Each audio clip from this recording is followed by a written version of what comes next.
the key thing for me is making sure that I'm living out what God has called me to do in the marketplace. We don't have to set our faith aside, our faith walk aside, in order to do what God has called us to do wherever He's called us to.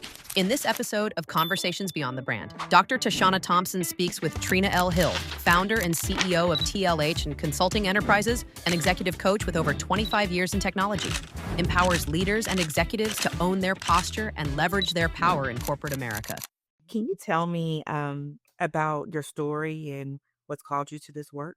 I would definitely say that everything starts with my grandmother. My mother was great, but she's working 2 jobs, and I was with my grandmother a lot. We didn't have daycare. Sitting at her feet really taught me perseverance. I learned how to love everybody and be respectful of everyone, even if they didn't always agree. But more importantly, I learned the power of prayer. I believe that confidence comes when you are clear on who you are. But when you don't know who you are and you don't really know whose you are and you don't know what you want, it's easy to be thrown around and just doing what people want you to do. There are a lot of people chasing clout instead of excellence. Say more about that. Technology is a blessing, but I think the problem that we have now is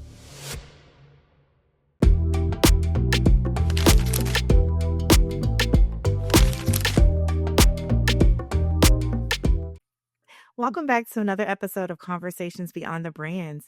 I am your host, Dr. Tashana Thompson, and I am super excited to continue on with season 2, where we're talking all about wearing your values. And this guest today is a perfect demonstration of how you wear your values in your business, in your leadership, in your brand. Welcome to the podcast, Trina Hill. Welcome. hey, thank you for having me. I'm so excited to have you. Listen, you are meant to be here. Okay. Yes. I am excited about this conversation. You are someone that I deeply admire and who wears their values and their faith out loud and proud. So I'm so excited for this conversation. So let's start from the very beginning, or for at least from the point in which you want to start, in terms of telling the world about who Trina is beyond the brands. Oh my goodness. And it depends on the day. Okay. You know how it is. We have so many different seats that we occupy. So I am Trina Hill. I am a wife, first of all. Actually, first, no, that's not true. I'm a woman of faith first. I am a Jesus Christ follower. I am a wife, a mom, a caregiver in this season, an entrepreneur. And I would say, the key thing for me is making sure that I'm living out what God has called me to do in the marketplace. Mm-hmm. And in every other place, but definitely leaning in and understanding that we don't have to set our faith aside, our faith walk aside, in order to do what God has called us to do wherever He's called us to. Absolutely. Trina, I love that you talked about not having to lay your faith aside when you come to work, where you go into into the marketplace in general. Can you tell me about your story and what's called you to this work? Oh my goodness. So yeah, I would definitely say that everything starts with my grandmother. I grew up, my mother was great, but she's working 2 jobs, and I was with my grandmother a lot. We didn't have daycare. There was no daycare. You went to grandmama's house or you went to the auntie's houses. And so I spent a lot of time with my grandmother, and sitting at her feet really taught me perseverance and taught me how to love everybody. We didn't have a certain thing called DEI back in the day. People who came to our house, she would love the children, she would discipline us, but she also knew where to position us, right? So the small ones would sweep the floor, and the bigger ones would wash the dishes and put them up, right? And so I learned how to love everybody and be respectful of everyone, even if they didn't always agree. But more importantly, I learned the power of prayer. Because when we would get sick, my grandma, we didn't go to the doctor. We would go over, and my grandmother would give us some oil, and then she would pray over us. Mm-hmm. But the backdrop of that was all of these strong women in my family who at the time we called it making ends meet, right? Today, entrepreneurship is sexy. That's Yeah. that's not what it was. When I was growing up, I didn't even realize they were entrepreneurs. I know that sounds weird, but it wasn't. It was No. my mama was a kitchen station, is what I called it. So she would press people's hair on Saturdays while she still worked during the week. I had another cousin who would sell plates out of the back of the car. My aunt owned a hair salon, right? And we would do fish fries and they would do rent parties and they would do these different things. And so the backdrop of that was entrepreneurship and process and discipline, but Absolutely. all with the lens of care for people. There was never a time where people showed up at any of my aunts or my grandmother's house and there wasn't food that was there, even if it looked like there was nothing there. God always multiplied and always provided for us. So that is the foundation of how I view the world, how I view people, and also how I've seen God work early on. So yeah. I love that. So tell us a little bit about your work today and how you've brought that into your work. Yeah. So my profession is I do consulting, I do executive coaching, author as well. What I realized, and I've been in technology for over 25 years. So let me start there, right? And as right now AI is everything everywhere, right? And it's not new. But what I walked into from a technology in the technology field, um, everybody was very tactile. There were no feelings. It was execution. It was we got to get it done. It was coding. It was right. People didn't really care about the people. They cared about the product that you were producing or the code that you were producing. Mhm. And so what I saw was people are not positions, people are people. And that those same people that may be a little quirky for some, right? Right. Today we would call it neurodiverse. Yeah. Those are still people. They still have pain. They still have issues, right? They still need somebody to see them and hear them. Um, and so I was really able to lean in and love the people where they were. Still get the work done, right? Yeah. Because we still got to work, still got to get a check, Right. but really meet them where they were. And so when I think about my grandmother, um, there's a story I'll tell you. There's a guy who worked for me and he was Hindu and his wife was going through cancer treatment. And because he knew I was a woman of faith, I didn't beat people over the head. I didn't force you to believe what I believe, but he knew that. He reached out to me one day and called me and said, "Hey, can you just pray for me because I'm scared?" And I was able to pray. Now I prayed to Jesus Christ. Yeah. Whoever he prayed to would maybe been different, but Right. but that love and care of him and him seeing that I did have the heart, because that was the desire to have the heart of Jesus in the marketplace. Yes. You do life, right? You still dealing with people who get sick, people death, children are born, like mama sick, daddy sick. Like life is still happening just because you show up at work. It doesn't stop happening. And I don't care what people tell you. You don't leave your personal life outside the door because you're a person. Absolutely. Absolutely. And I think that that the places and corporates that are thriving realize that, right? Yeah. And they posture, which is something you talk a lot about. They posture themselves in such a way that they're honoring the people and they're bringing in leaders like you, right, to really have that value Mhm. at a very core level and had it running through it because we are whole people. We don't take off ourselves and take off being a wife, mother, daughter, cousin, sister, auntie to go to work. We We don't. are bringing it all to work. And I think that that's the thing that, we learned during COVID, right? Um, More so than ever. And we really were able to rally around that then. And the marketplace is the marketplace now. Mhm. It's fluctuating for sure. But I think that when the dust settles, we'll find that people are at the heart of it all and Yeah, that we still have to take care of the people.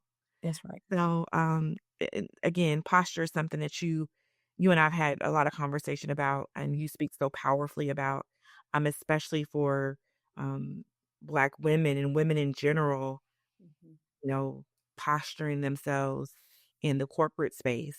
What does that mean to you? And especially now. Yeah, I think one thing that women, especially Black women, deal with is we don't understand our power, and we don't understand how to position ourselves. So one of the things I want just a quick visual that I work with some of my clients on is when you go to a Mexican restaurant, and I'm not knocking Mexican restaurants, I love them. But when you go to the Mexican restaurant and they have a platter of desserts. They basically bring them over and they tell you what's on them, and they basically kind of shove it in your face and say, "Hey, do you want one of these?" Right? And you kind of say yes or no, whatever.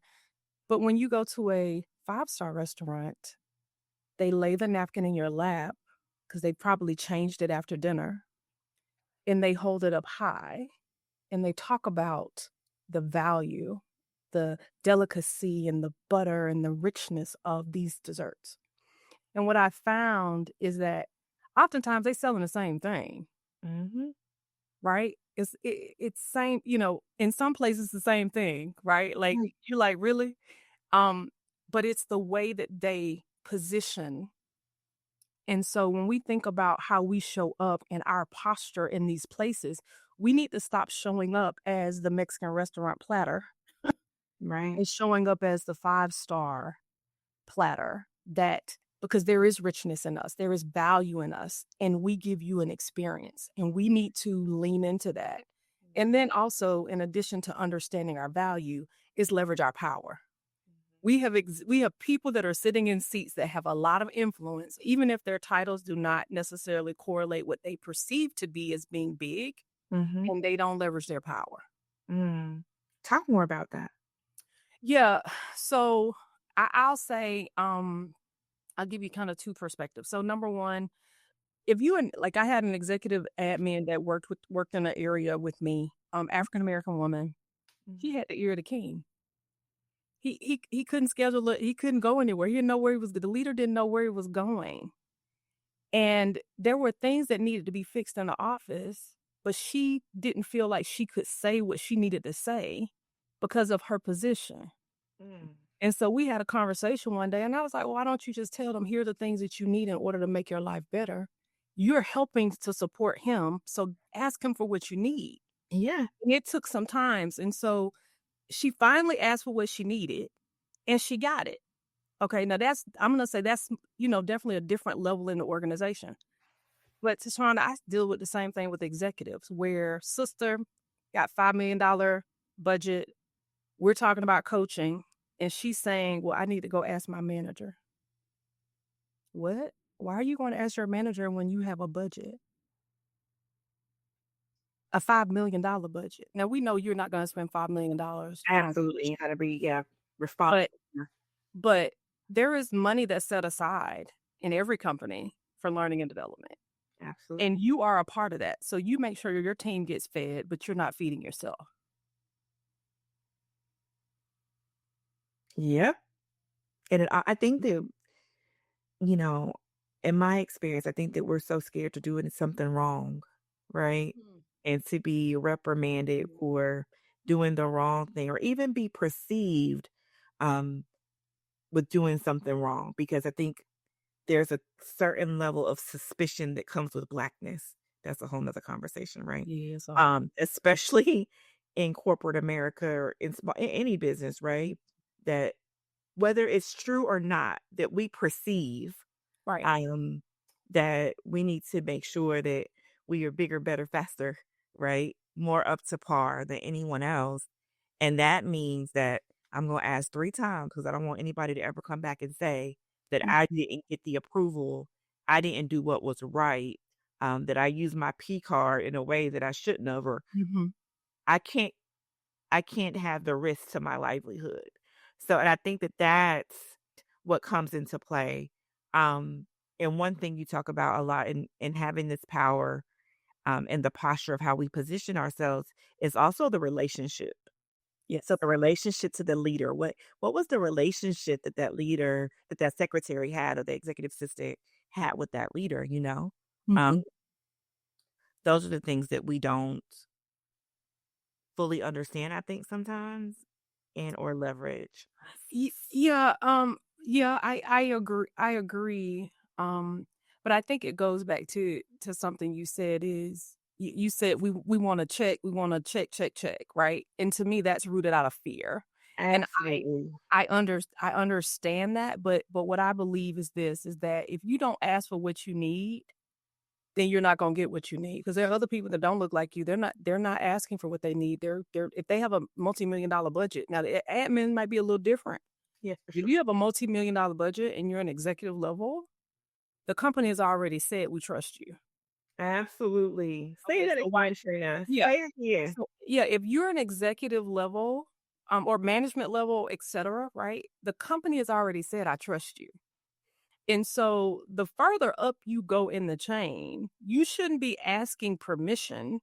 You can advise, you can inform. Now, again, it's reasonable, right? But if Right. it's a $40,000 or right, if it's a coaching program or a training program that you want to attend, that's a part of your learning and development.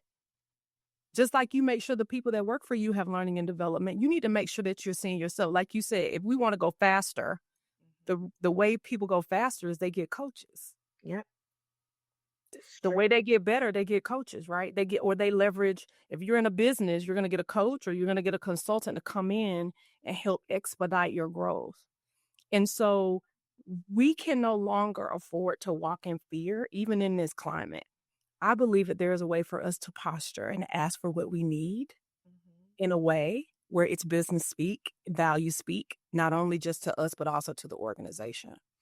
And to your point around relationships, you need to have your board of directors. If you go back to the example around the executive, she had been working for this guy for many years. She knew him. She knew his kids' birthdays. She knew when his wife got sick, she sent flowers. She knew when there were deaths in the family. She also knew other executives that because she didn't just work for him, she worked for others. So there was a coalition of executives really that she was working with for. And so she had built relationships with those people and would get advice as well as give advice. Right. We don't think about the value of relationship currency because it's there. It is. Look, I have a whole newsletter on LinkedIn. Subscribe if you haven't. That is called Relationship Currency because our relationships are Currency. currency. Yes. Yes. And our look, the podcast is almost named that because it's so true. Like when you go into these meetings, you go into these rooms, that investment in that relationship means everything, right? And Mhm. it has a dividend. Mhm. It does. It does. It It absolutely does. does. What are some tips that you can give to women? Because I know you are such a brilliantly gifted coach. Um, what are some tips that you can give to women who are uh, executives Mhm. in need of coaching, scared to ask, especially now everybody's getting a job cut, layoffs, and this and that? What are some tips you could give? Yeah, so the first thing I would recommend everyone woman to understand number one is what is the financial state of your company. I know that a lot of times we don't talk about financial statements, but if quarterly reports where certain times a year the quarterly reports are going to come out, you need to look at what the quarterly reports say, Uh-huh. because there is what they tell you in your function versus what direction they're going in the business and the strategy of the business. You'll get to see that there. If you don't have access to that yet, then what I would say is you need to assess what's going on in the company and leverage resources back to relationship currency. Are there some leaders higher than you or even in some different areas where you can understand what is the financial health of the company and where you're going? And here's why I'm telling you that. When you get ready to go ask for what you need to be able to tie it back to what the company values, right? And so let's say I have a large organization and I know that we are going to implement AI in the organization and we want to take out 10 to 15% cost. right? And we want to leverage technology to do that. Well, I may not know a lot about AI. That may not be an area that I'm familiar in, right? So there's this training or this development that I need to go and spend some money, or I need to go find me a coach to help me navigate. How do I implement this with my current team so that half of all my great talent doesn't walk out the door? When I had to sit down and Go. absolutely, because they're like, wait a minute, I already know we're gonna bring in AI, so I'm gonna just go ahead and or competitors may be tapping them on the shoulder because that's real. It's happening Yeah. right everywhere. And so when I get ready to sit down and have that conversation, if it's a significant amount of money that I need to spend or I'm asking for, then I can tie it back to the business value. They're not going to debate you on business value. They're not. Now, if I go in and say, well, look, I just feel like I need a coach or I need to learn this new thing, my manager might say, well, right now, financially, we don't have the money, the extra money, because we know we're going to have to cut some head count. That's different versus me saying, hey, I really need to bring in an executive coach to help me navigate the transition of implementing AI and how it's gonna impact the culture of the company. I really want to. I'm planning to invest. You see, I didn't ask. I'm planning to invest about $60,000 in an executive coach to come in and work with me and my team in order to deal with this transition over the next 6 months. And here's the value that I believe that's going to bring. It's going to help me keep my talent. It's going to help me do blah, blah, blah, blah, blah, right? Tie it back to business value. So that would be one. I know that one's kind of long, but I want you to understand Understood. the purpose of why I'm saying. So number one is the business. I always got to have a business value perspective. The second thing is I'm going to tell you is you need some time to sit still and reflect and relax and figure out what are you being called to do in this season. Should you even stay where you are? Should you be looking? Should you start a business? Right? Should you take a sabbatical? And I know for some people, they're like, oh my God, if I take a sabbatical, I'm going to lose my job. For some companies, that may not be true. That may actually save your job because you may go off and do some other things. So are you positioned right? Where are you from a headspace? Are you good? And then the third thing I would tell you is, um, if you are good and you've done you know you kind of know where the money is and then you are good yourself and you're clear on what you want, then the third thing I'm going to tell you is be bold and go ask for what you want. So if it's the promotion, go ask for it. This is the best time to ask for it. Anytime there's a season of chaos, they need good leadership. Oh, say that again. Anytime there's a time of chaos, people need good leadership. They need it. They need a person that is sound. They need a person that's clear. They need a person that's confident. They need a person that has a heart for the people. That is what people need. And so this is the time, if you want a larger role, go ask for it. If it's a stretch project that you're interested in, go ask for it. Go ask for what you want. The worst thing they can do is say no. It's true. It's true. And you never know if you don't ask. You don't know if you don't ask. And then you be mad when the person in the office next to you asks Right. and gets it. Mhm. And then when you try to go back and ask, oh, there's nothing left now because the person. Exactly. Yeah. I think that that's good. I think that's good. I think that, you know, women in these spaces have a hard time reclaiming their power Mhm. in places they don't feel like affirms them, value them, Mhm. all of those things.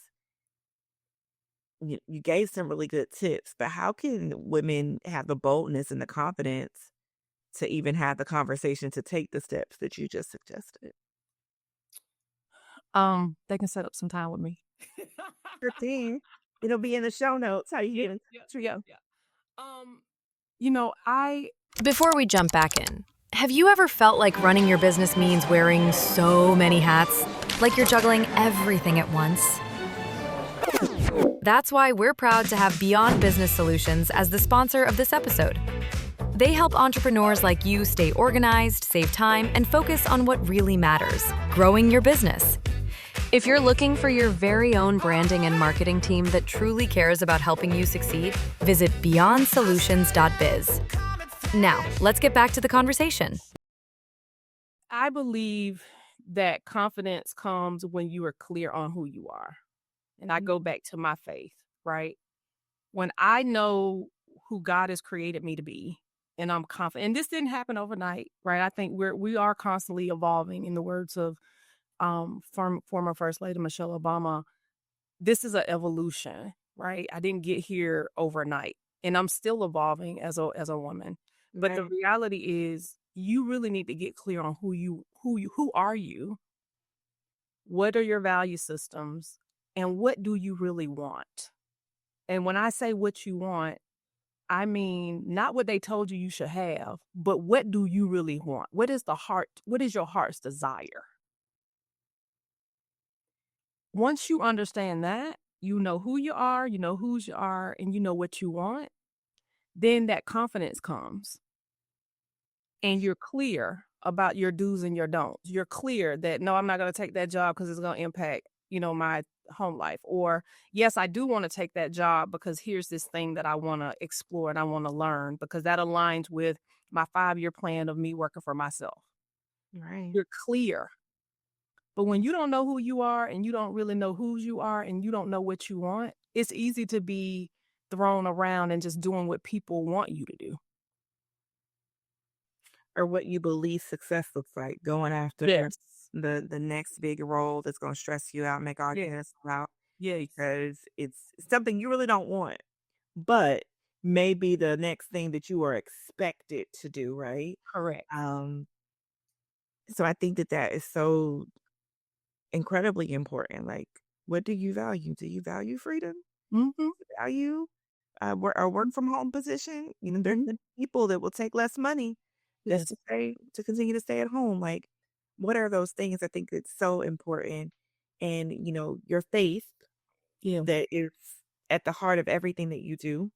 Um, and you and I share that. It's evident in every step of like this conversation and how you show up, right? Um,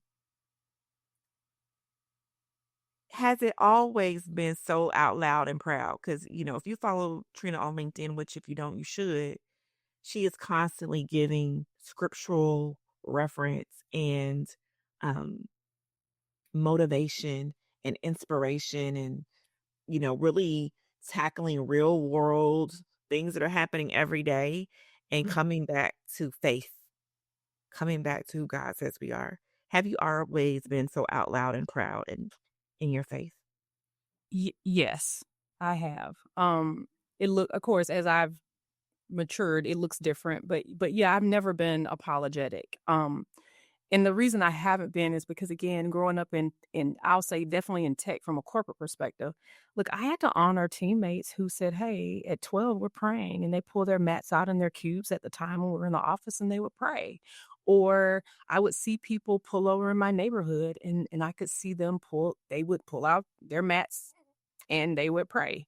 And so I've never been afraid or ashamed of who I was because I believe that me being a Jesus Christ follower, a child of Christ, is part of my identity. It's just like the green eyes I have, right? Like so I couldn't I can't be in a place and him not come up if I tried. Yeah. Now I may not like I'm not going to beat you over the head with a scripture per se. Mm. You know, But the way that I show up and the way I try to love people is rooted in what would Jesus Christ do? right. Um, and sometimes there is a scripture that's wrapped into just a general conversation, even if a reference is not put there. Yeah. I love that. What would Jesus Christ do? We were just talking about being one of my team members. Remember those bracelets we used to wear? Yes, what would Jesus do? Yeah. WWJD. Yeah, we need those today. Um, you never reminds us. But I think that's so powerful. Like, I was raised in a way that spirituality and religion and our Christian faith was really highly valued in our home, and we Mhm. prayed and at Sunday school, all the things. But I can also remember my great grandmother telling us about how you don't discuss race, religion, and politics Oh yeah. at the workplace. Mhm. Like, it was ingrained Mhm. into us. Like, yes, this is who we are, but we do not discuss these things in the workplace. And for that reason, for many, many years, I'd say until like the last 5 to 10 years, it's not something that I've openly shared. That's not true. I haven't went out of my way, like, in the public to talk about it unless you just follow me personally, and then you gonna get a lot of it. So I think that it's really interesting that you have always, had it at the forefront and how well it served you. Yeah, I will tell you though, when Jesus talks about being persecuted, I'm not gonna lie and say there has not been some of that. Oh, say more. Oh yeah. I remember, and I have a book that's coming out, and this will be actually one of the stories. The book will be launching in a couple months, but one of the stories I include in the book where I went to lunch and I bless my food. Like I pray over my food before I eat. Right. And I was at lunch with these 3 gentlemen that I was working with at the time. And I began to pray over my food. Now, again, I'm not loud or anything, but I just, start to pray over my food. And the feedback that I got was, "Don't do that again." That, so and so was offended because and I was like, hmm. I didn't tell So everybody how their heads. Okay, go ahead. see, we're there. We're Right. there. I prayed over my food. I didn't ask you to I pray. blessed the table, of course, but my point is I didn't make a big announcement and say, "Hey, let us bow our heads and pray." That's not what I did. And so I had a choice in this particular company to never do that again. And I was like, "Nope, I'm not hiding who I am. No, I'm not."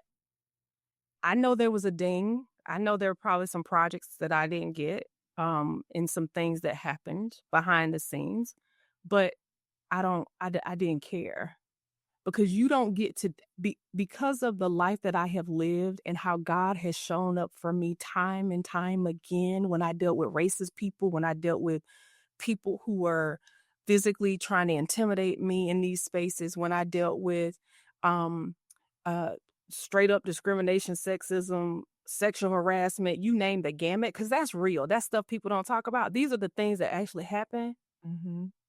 where I had to pray for a leader who was horrible to me,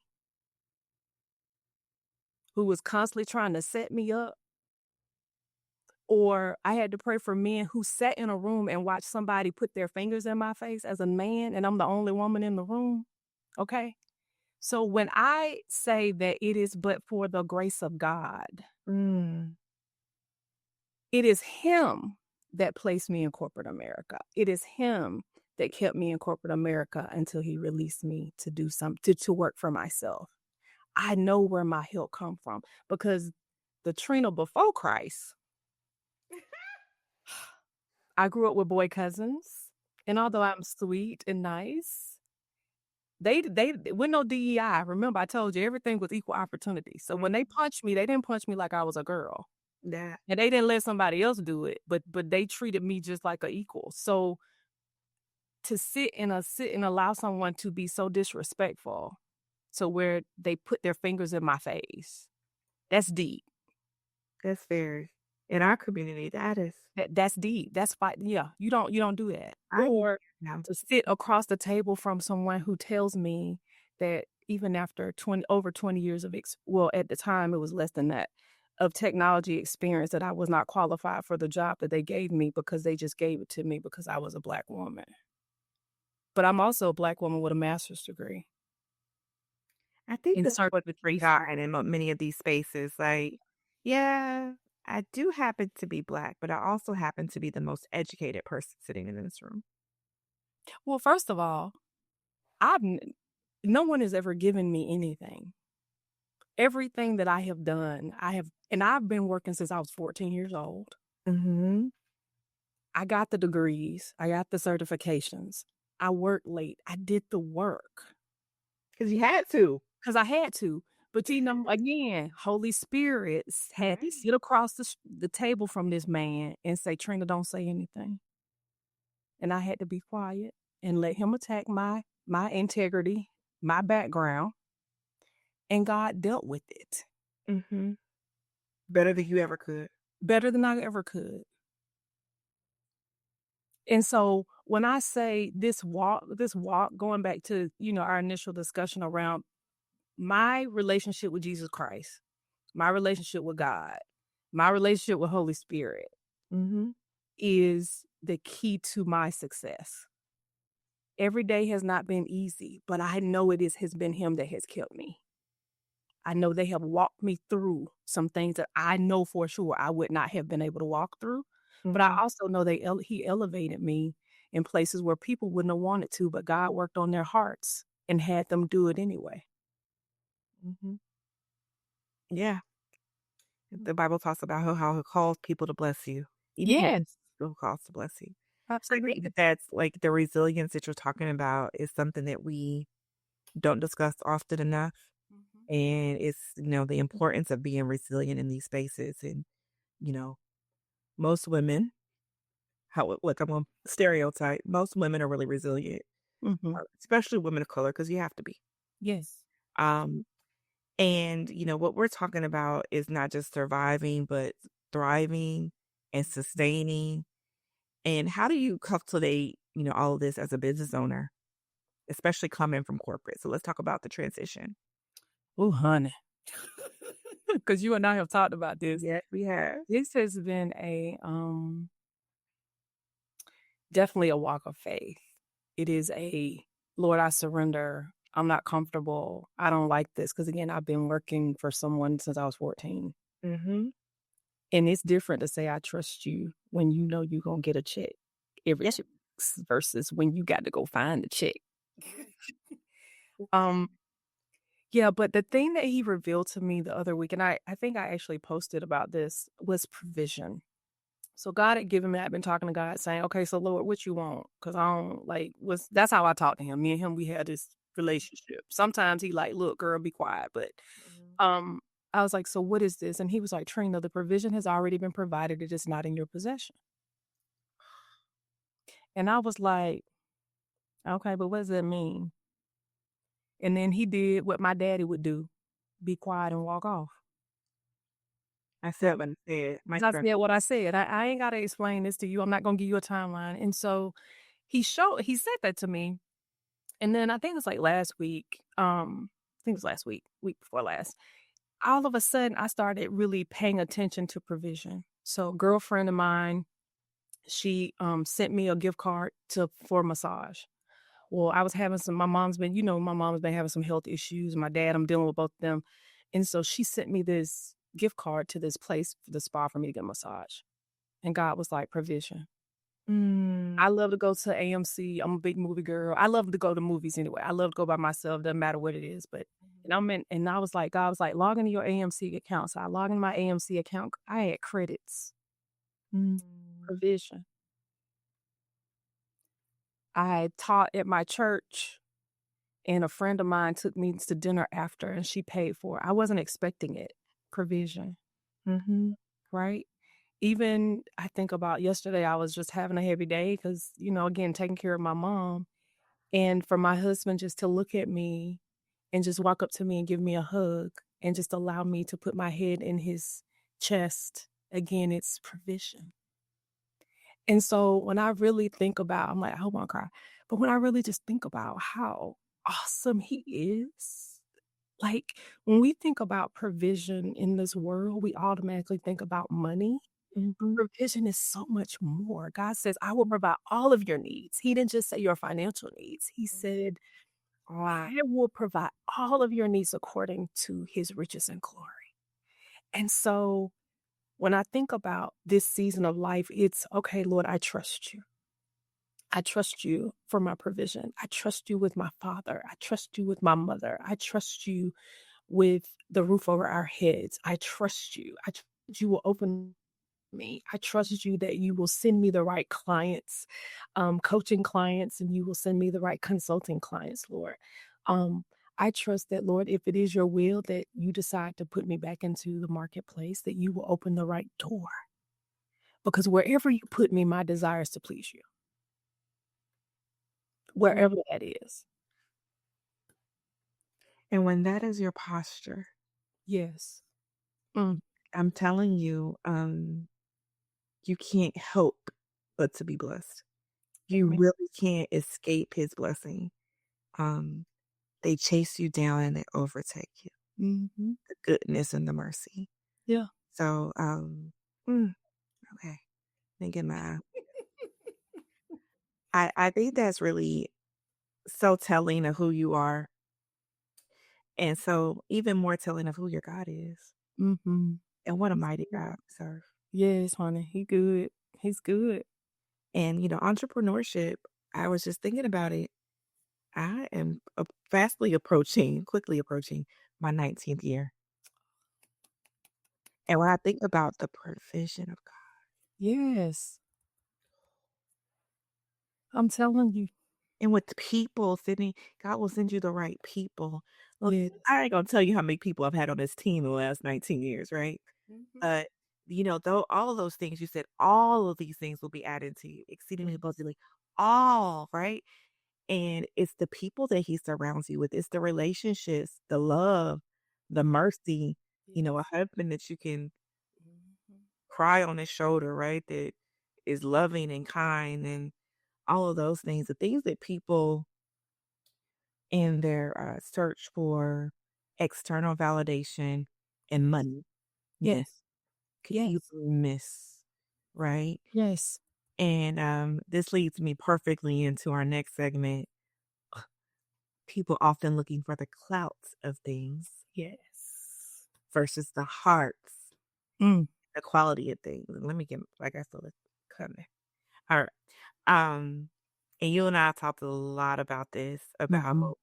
you know, as entrepreneurs, it's really easy to get caught up in, oh, well, this person Mhm. so well, and this person has this, and Mhm. it looks like they are on a yacht the whole summer, girl. They look great, right? But there are a lot of people chasing clout instead of excellence. Yes. Yes. And say more about that. Yeah, so in this space that we're all in, look, social media, everybody's an expert. Everybody. And everybody's a millionaire. Yeah. Everybody's a business owner and a seven-figure business owner, just not Of just course. a Of course. Gotta be at least, yeah. And so in this season that we're in, technology is a blessing, but I think the problem that we have now is everybody can be anything they want to be, even though everybody shouldn't be everything that they are trying to be because they don't have the qualifications or the experience. right. And so what I am seeing is what I call fleecing of the flock. You Mhm. have people who are great at marketing, they look good on camera, or they're leveraging AI clones now because that's also the thing. Um, and these people have great marketing, but they don't have any substance. They have no experience at all. So let me give you an example. There's a young lady, wonderful young lady, 5 years of help desk experience in corporate America, who says she's an executive coach and she's charging people $25,000 a year to do coaching. Now, me, I'm thinking to myself, 5 years, 25, what have you done in 5 years? Are you at the CEO level and not the CEO level of your company, but have Yeah. you gone through some stuff? Mhm. And people are paying her this money, Mhm. and some are now suing her because she stole money. Mhm. But do I blame her or do I blame the people? Right? We've got to be wise on both sides. Yeah. I am not going to sell something to you that I can't deliver, that I don't have the background, I don't have the pedigree. I'm not going to go to Chat GPT and create what I think you want to hear versus leverage my 25 years of corporate America technology experience because I know the game. I was an executive, so I know the game. I understand. I got the Mhm. playbook. I have receipts. Right. And so we've got to be wise as consumers and we've got to be wise as business owners. We should not be really stealing from people Mhm. for the sake of money. And then we as consumers need to be wise. Just because they have great marketing does not mean that they are qualified to do what you're paying them to do. Or do they have a heart to do it? And I think that Yes. like a lot of people, I do so many discovery calls where people have been burnt by marketers, right? Mhm. And there's a lot of marketers. There's a lot of people that can do your brand, right? Mhm. And I think what you said is like, it's really important and to checking testimonials and case Yes. studies Yes. and, a lot of entrepreneurs get caught up in the visibility and the marketing. Mhm. They're not concerned about the integrity behind their Yes. successes. That's right. That's right. That's right. Unfortunately, That's right. unfortunately, and a lot of people don't do their due diligence in researching, vetting people. Mhm. And I don't know, maybe she could have learned something massively secret in these 5 years. I don't know. That was not that was not the train that Jesus had me on. Look. Well, and look, and to be fair, you can, but you telling people how to be an executive and you're not an executive, then you should be doing that. That's my point. I'm like, how I can feel you you. charge 20 what? Like that does not make, and for people to pay it is even more Right. baffling to me just because they have great marketing. Like, And no. then when they come to people who actually can do the work and do it with excellence, they'll want a nickel and dime. Yeah, say that again for the people in the back. You have to stop trying to nickel and dime the folks that got 10 plus years, decades and decades of experience. You, for what? Well, and not just I'm like, not just I'm like, I have battle scars, baby. I have Open battle them up. scars. Sometimes they'll open back up if you ain't. Right. But I'm just saying, Yes. so you telling you can call me and say, "Look, I'm in this meeting, this person talked over me," or "I'm in this meeting, I feel like they're setting me up," or "I'm in this meeting, I think they're gonna lay me off. What do I need to do?" Okay, so let me tell you how the business is thinking. Let me tell you what you need to do. I could Tell give you. you the playbook. If you want to get promoted, okay, here are the things you need to do. Someone with 5 years of experience can't tell you that. They have not experienced many of those things. They have not. And so we need to be again, we are in a season, I believe, that we've been called to that we were called to be wise before, Hmm. but I think we are in a season where wisdom and relationships are the cornerstone. Oh, for sure. Yeah. It's so funny that you said that. There was something that I was doing this morning, and God showed me how I've been praying for wisdom, and He's given it to me. Mhm. Goodness gracious, I can't remember what it was. But you know how you just have a flash, and He's like, there it is. There it is right The there. wisdom you pray for, there it is. Mhm. But It's just like, we've got right to be there, wise. there. Wise. We got to be wise. Wise with our money and our time, because that's the other thing. Because your time is your money. Listen, if I'm in your class for 6 weeks and I gave you all this money and you didn't deliver on any of it, we Or wasted your money I and your have time. a leverage too, because I've been guilty of that. We Mm, buy courses, you get yes, into coaching programs.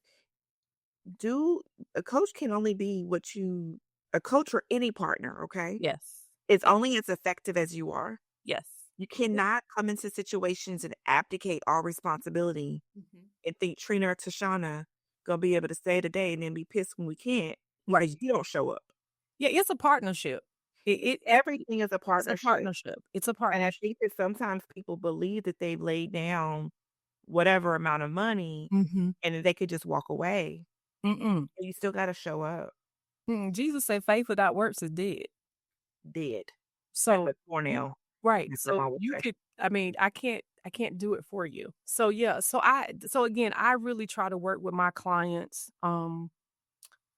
First of all, making sure that, and I think you kind of touched on it, make sure we're aligned. Because if we're not aligned, or you might not be my customer, I don't mind sending you to somebody else. I don't get caught up in ego because I want you to have what you need and I want to serve the person that's been called to me. Absolutely. Um, but the second thing too is just making sure that we are again operating like Jesus would operate, that we are good stewards over not only the money, but also our talents and the people that he's called us to. Absolutely. I was just thinking about that. Like, there's so many times that if we aren't careful, that we will look at people as if they're the problem. And sometimes it's us. Yeah. Amen. Sometimes it's us. Mhm. And we have to be really careful to love on and take good care of the people that God blesses us with Yes. Yes. in our homes, in our workplaces, in Mhm. all of the relationships that we have, right? So You clearly have had a well-decorated corporate life. How has that prepared you for coaching and consulting? Ooh, yes. I've seen a lot. I've seen different types of people, different environments, from a process perspective. I think the biggest thing is I understand that corporations are not people. Mm, They are organizations, and they don't have feelings. mm, It truly is about business for them. But there's also a strategy and a playbook, and I've learned how to leverage their playbook to benefit me. And that was how I was able to excel mm, in those places over the years. Um, I also believe that, again, going back to relationship currency, you can't do anything by yourself. And I've seen how God has allowed me to develop some wonderful relationships with people that have been lasting relationships. Those people that, I don't take everybody with me, but, people, when you leave these companies, God will allow you to have some people in your life that are going to be your cheerleaders and hold you accountable. But mhm, He's also going to give you some people that are going to help you build your Christian character. And those are those people that are the thorns in your side, and you're not going to like them. And it's going to be hard. and they're not gonna like you. And they're not gonna like you, right? And that's so and that's a whole nother thing. Like, who said everybody I like you? Right? I'm working a lot with my young early career people. I'm like, people don't like this a business. Do your job. Hopefully you can develop some good relationships. You can get some good friends out of this. But everybody's not gonna like you and everybody's not gonna be your friend. And that's okay. Um, but those people who've been the worst managers, the most difficult people, those are the people that God used to teach me how to humble myself and to pray and surrender to Him and to pray for them and Mhm. to be a light regardless. Right. And so when I think about the blessing of this journey of corporate America, I've just learned so much about business and process and people. But the biggest thing is I understand that when they say it's business, it is. A business does not have feelings. People have feelings. Do not cast your pearls before swine. Mhm. Trina, what does that mean? Give an honest day's work for honest day's pay. When the organization pays you for a job, I want you to do the best job that you can do based off of your scope of work and what they pay. Right.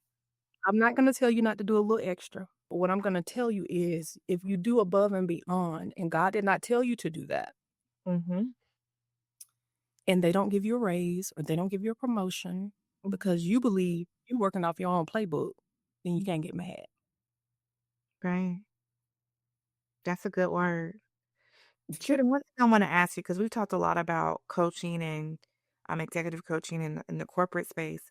Do you coach business owners as well? I do. I do. I actually have a organization that I've worked with. They've launched 2 products under my, coaching leadership, I should say, and advisement. Mhm. One is called Good Dirt. It's a first Black-owned, mushroom-based company, a soda company. So yeah, so I do some work with small businesses as well. Awesome. Because I can see how small businesses could really benefit from your coaching.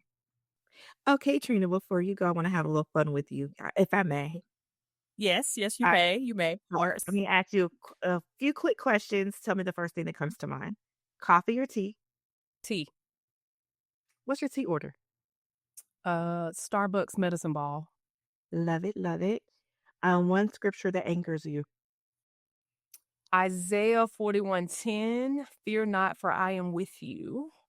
Um, be not dismayed, for I am your God. I will strengthen you and I will hold you.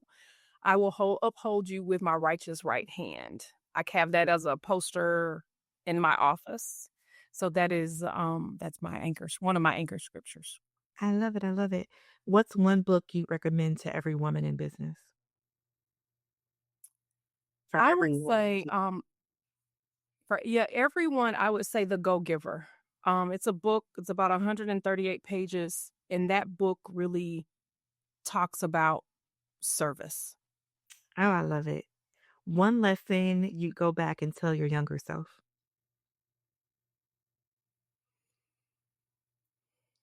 It is well.